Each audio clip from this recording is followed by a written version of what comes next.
año la Cámara de Diputadas y Diputados aprobó la creación de una comisión especial investigadora para indagar un supuesto fraude por más de 760 millones de pesos en el municipio de Vitacura, encabezado por el exalcalde Raúl Torrealba. El objetivo es analizar el funcionamiento de las denominadas corporaciones Vita durante los años 2008 y 2021.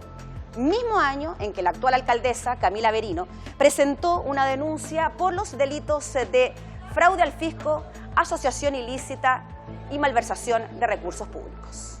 Diputado, ¿qué tan grande o qué tan importante es el escándalo de fondos malgastados en la municipalidad de Vitacura durante la administración del exalcalde Torrealba?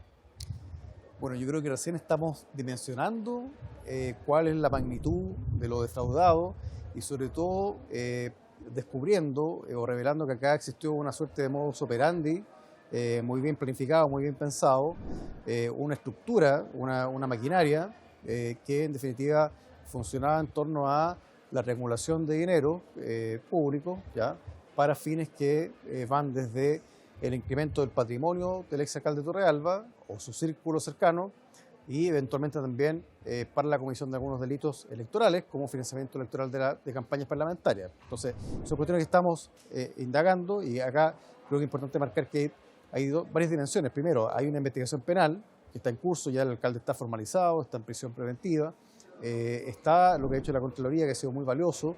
Hay un sumario en curso que pronto ya se formularon cargos, se van a formular cargos a varias personas, y también está la acción política que estamos ejerciendo acá en la Cámara mediante esta comisión investigadora. Diputado, cuando usted dice que el destino de estos fondos podría ir a las arcas del exalcalde Torrealba, pero también para el financiamiento de campañas políticas, entiendo que también ahí el CERVEL está haciendo una indagatoria al respecto para ver qué tipo de campañas y a quiénes beneficiaron también esos fondos. Bueno, nosotros desde la comisión investigadora oficiamos al CERVEL, porque a mí me llama mucho la atención lo siguiente.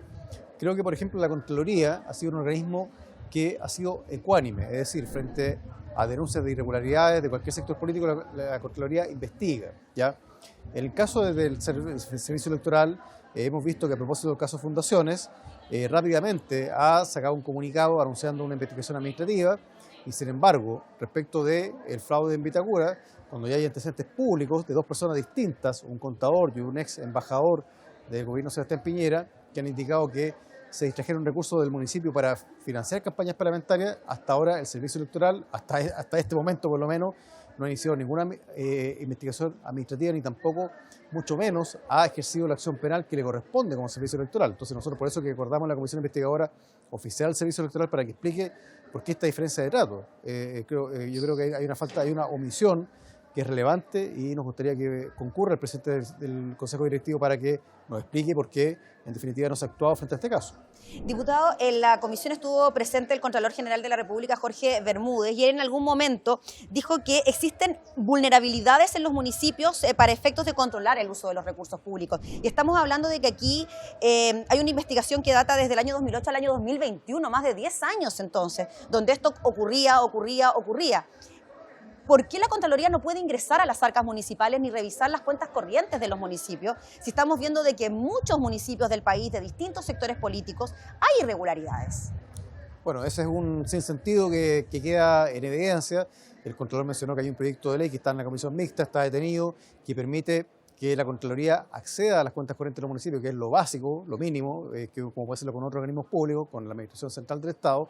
Entonces, pero además de eso también hay otras debilidades. O sea, ya hay debilidades en las corporaciones para que la Contraloría pueda fiscalizar, pero más todavía cuando en el fondo se ocupa un mecanismo que es perfectamente legal, que es la entrega de subvenciones, como se hizo en el caso de las corporaciones Vita, a organismos privados, a organizaciones comunitarias funcionales que reciben subvenciones aprobadas por el Consejo Municipal, pero claro, ahí se pierde la pista porque en definitiva ahí no entra la Contraloría, no entra la fiscalización y en definitiva eso permitió la regulación de estos recursos, el pago a funcionarios, incluso la presencia de funcionarios municipales en los directores de estas corporaciones. O sea, acá existió un esquema, como decía al principio, que requirió de una planificación y además también hay cuestiones que están por descubrirse porque se ha indicado y se ha dicho en la prensa que este mismo esquema se utilizó, por ejemplo, en Lo Barnechea, también con corporaciones que asumen funciones públicas, ¿ya?, pero que son organismos privados y que reciben subvenciones para prestar ciertos servicios.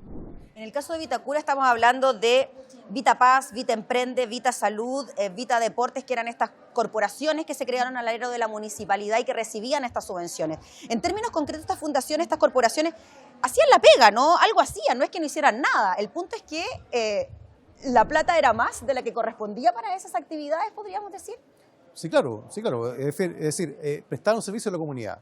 El punto es que como estaban exentos de control, había ahí una zona, no gris, yo creo que una zona oscura, ¿ya? Que permitía justamente la comisión de toda clase de ilícitos en relación con el patrimonio público, que finalmente la corrupción perjudica a la comunidad. O sea, recursos que se sustraen, que pueden ser para un fin muy loable, pero en definitiva van a parar a fines ilícitos y eso significa también un perjuicio para la comunidad.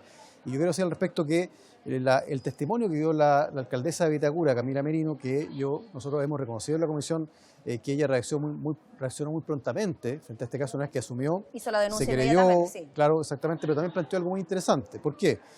Porque ella planteó que, aparte de las medidas de investigación, las querellas, se internalizaron los servicios de las corporaciones Vita al municipio. O sea, el municipio recuperó estas funciones de Vita Deporte, Vita Salud, para la administración del municipio. Entonces, ¿qué quiere decir esto? Que acá yo creo que esto nos lleva a una reflexión un poco más profunda, más de largo alcance, porque en definitiva, a mi juicio, es finalmente la subsidiariedad, cuando es llevada al extremo, el Estado subsidiario, lo que permite estos espacios que son perfectamente proclives o campo para la corrupción, para prácticas que van contra la probidad. Entonces, lo que hizo la alcaldesa de internalizar funciones, creo que a mí me llama la atención, creo que es interesante, porque en definitiva también eso lo vemos en otros casos. En el caso de fundaciones, por ejemplo, para hacer la comparación, bueno, en Antofagasta una fundación está entregando agua a un campamento. Eso es una función que perfectamente puede cumplir el ser de un organismo público. Entonces la pregunta es por qué se delega, en el fondo, por qué se crean estos nichos de negocio, ¿ya?, con necesidades públicas que el Estado debe asumir. Entonces por eso yo creo que acá hay que hacer una reflexión más profunda, de más largo alcance, que en definitiva nos indique que acá se han generado ciertos espacios que son campo que habilita estas prácticas, pero en definitiva también que hay una tergiversación de la función pública. Entonces creo que eso es importante. ¿Hasta dónde llega la atribución del gobierno central, por ejemplo, a través de los gobiernos regionales y lo que puede hacer el municipio? Como municipio, que al parecer no es mucho lo que pueden hacer, porque vemos cómo muchos municipios externalizan sus funciones por medio de estas fundaciones, corporaciones. O sea, claro, pero lo que voy es que lo que se hace en Vitacura con internalizar significa que la externalización no es indispensable. No es necesaria, no es tan necesaria, que se puede hacer solo con la municipalidad. Claro. Yo no estoy en contra de que existan fundaciones, que cumplan funciones, distintos tipos de funciones que tienen trayectoria, pero otra cosa es cuando no lleva al extremo la subsidiariedad. Por ejemplo, en materia de salud, ¿por qué un municipio tiene que externalizar la función de la salud? A mi juicio no tiene sentido. Pero además tienen estas otras externalidades, por llamarla de una forma muy diplomática, que tienen que ver con que en el fondo permiten este espacio para la corrupción. Ahora, diputado, ustedes también como comisión investigadora enviaron un cuestionario al exalcalde Torrealba, que se encuentra cumpliendo prisión preventiva. ¿Qué esperan ustedes de ese interrogatorio que se le envió al exalcalde? Bueno, lo primero es que nos interesa también escuchar, en este caso, al investigado. El investigado tiene también el derecho a exponer su versión de los hechos, aunque claro, acá ya ha sido formalizado, pero en definitiva nosotros quisimos también, está dentro de la lista de invitados, entre medio de la comisión, del desarrollo de la comisión, se decretó su prisión preventiva y por lo tanto, obviamente, materialmente no puede asistir, pero en consecuencia nosotros propusimos a la comisión y fue aprobado por unanimidad enviar un cuestionario al exalcalde al anexo cárcel Capitán Llaver a través de Gendarmería para que él responda a ciertas interrogantes en relación con el mecanismo utilizado y también, por supuesto, en relación con los eventuales aportes ilegales a campañas parlamentarias, que esto, como digo, fue expuesto en los medios por ya dos personas distintas. Sí. Entonces, hasta ahora no hemos recibido respuesta, esperamos que antes que termine la comisión podamos recibir una respuesta.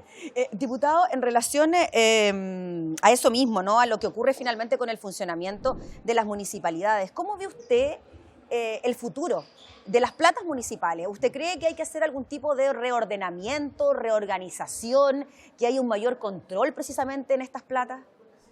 Sí, lo primero es que tampoco uno puede generalizar al respecto, sí, claro, pero sí, por supuesto que acá ha quedado en evidencia que existen serias vulnerabilidades que hay que corregir. Entonces yo creo que yo apuntaría a dos caminos. Primero, en una agenda anticorrupción que permita fortalecer las atribuciones de la Contraloría, fortalecer los controles internos, pero también que dentro de esa agenda también abordemos el tema de fondo. Y con eso me refiero precisamente a, en el fondo, limitar los espacios de delegación de funciones públicas a organismos privados, porque en definitiva acá también hay un mandato popular en los municipios que está depositado la soberanía, entonces ahí también hay una responsabilidad. Cuando se delega, se diluye la responsabilidad. Entonces, mientras esto esté en manos municipales, bajo un férreo control, con un control legal, un control del gasto, esto puede funcionar mucho mejor.